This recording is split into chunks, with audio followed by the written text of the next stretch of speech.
I would say I agree with my fellow movie critics about 90% of the time, but once in a while, a movie comes out that gets a ton of early buzz and praise, and I end up seeing it a little later and finding myself going, what?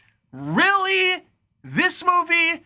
One of those films was Barbarian from a couple years back. And here we are again with a new film by the same director called Weapons. It's getting massive early buzz. It had like 100% on Rotten Tomatoes after 100 reviews or so. And just like Barbarian, it had one hell of a trailer. So I went into this film cautiously optimistic, knowing that there could be a chance this director just does not work for me. Well, I saw it. And I have to tell you, I loved about 99.9% of this film. Let's talk about it in a spoiler-free review.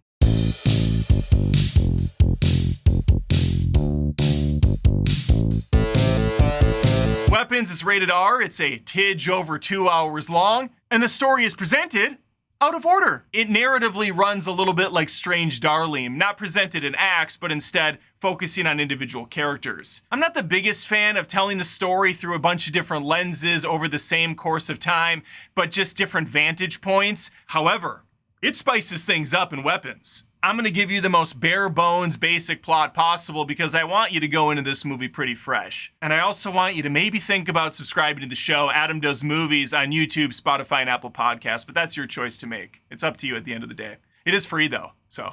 What we have with Weapons is a town ravaged by grief as a classroom full of students up and vanishes at 2:17 in the morning. The suspects, very limited. You have the teacher, obviously. You have the one student of the 18 that didn't go missing in the middle of the night.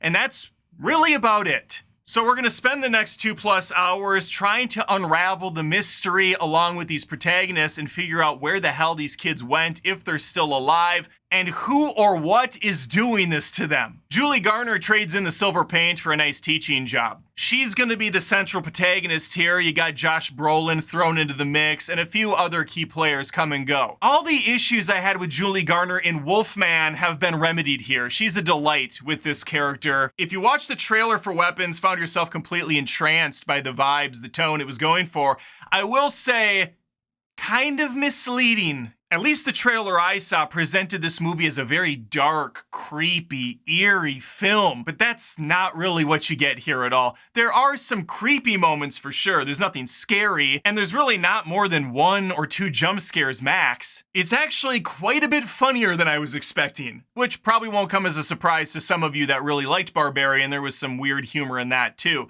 It works better here. In fact, everything I didn't like about Barbarian, completely fixed here. This movie runs so buttery smooth. I was fully engaged the entire time. If you're a big fan of the gore, it will happen, but it's gonna take its sweet time getting there. This isn't really that type of movie. It's a journey following broken people trying to figure out what the hell happened and how to get some damn closure.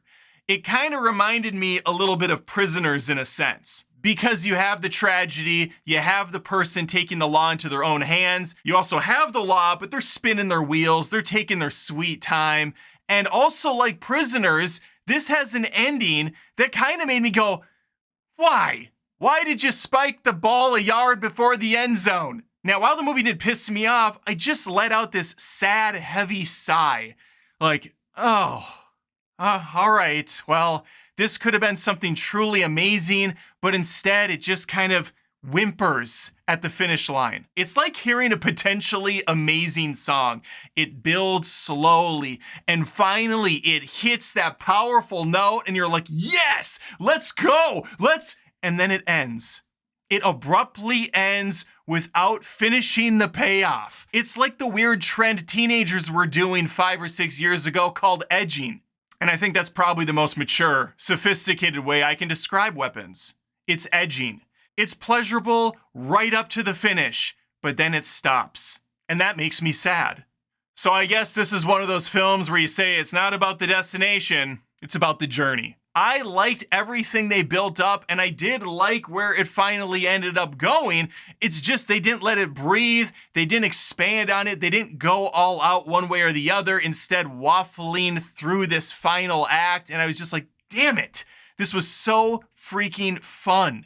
Up until that last little tiny morsel. But again, it's 2 really well done, well executed hours of film. It's entertaining front to back. It's very pretty to look at. It takes place in modern times, but it has kind of this 90s aesthetic to it. The lighting's on point, the night shots look gorgeous. There's no fake CGI bullshit I could pick out in the film. It is just a well-crafted vehicle. And it was wise having the story take place in a small town. Everyone knows each other. It keeps things intimate. By having this puzzle built and then scattering the pieces all across the table, having the audience put this thing together, making the pieces fit was freaking enjoyable. And once the story shifts to the 3rd or 4th character deep, I'm really enjoying this because I know that it's all gonna tie together. I know that character C at some point will engage with character A, who already made something happen with character D, and it's all just kind of like circularly going around until it all fully forms into that puzzle. Now, while this isn't a scary movie, director Zach Cregger masterfully builds up a ton of tension. Whether it's a character slowly moving up to a window, trying to see through that slit of an opening, unsure of what's gonna greet her and us, the audience on the other side, or a scene where a junkie runs into the tent, zips it down, only to have to patiently wait and hope that whatever's chasing him on the other side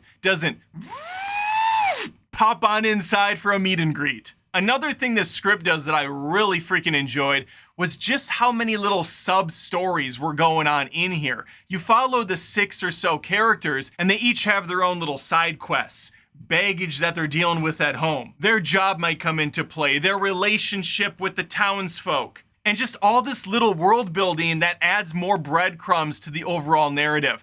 It works so freaking well. Which is why the final moments, once again, are such a bummer for me because I really like this movie, and it's the ones you love that can sometimes hurt you the most. At this point, Weapons is gonna end up on 2 of my lists for the end of the year wrap-ups. One of them will be my top 10 movies of 2025. The other list will be the top 10 biggest disappointments. And that's solely because Weapons is freaking awesome. It's a great movie. It just needed to hit that final note for me. But as it stands, it's a fun-ass ride, and I highly recommend you go check this one out, support this movie. And this is coming from a person who hated Barbarian. I take each movie on its own, all right? The sins of the father, not necessarily the sins of the son, even if it's the same writer and director. I give each movie a chance. This one did work. Let me know if you watched it. Please leave a comment. I'm very interested to hear what you had to say about the whole movie in general. If you're like me and you thought almost perfection until the final moments, or if you thought it was just great all the way across the board, perhaps this is your Barbarian and you just did not like it. Let me know though. Please again think of subbing to the show. Adam Does Movies on YouTube, Spotify, and Apple Podcasts. I post movie reviews, live stream, film commentary almost every day. Would love to have you stick around. All right, take care. If you appreciate my content, I am a one-man band. This is a ton of work and you want a way to give back. Head on over to patreon.com/AdamDoesMovies. There's tons of exclusive perks over there. Look at these awesome supporters so far. There's some of the best people on this planet and you could be one of them. You could be right there alongside and I would appreciate it.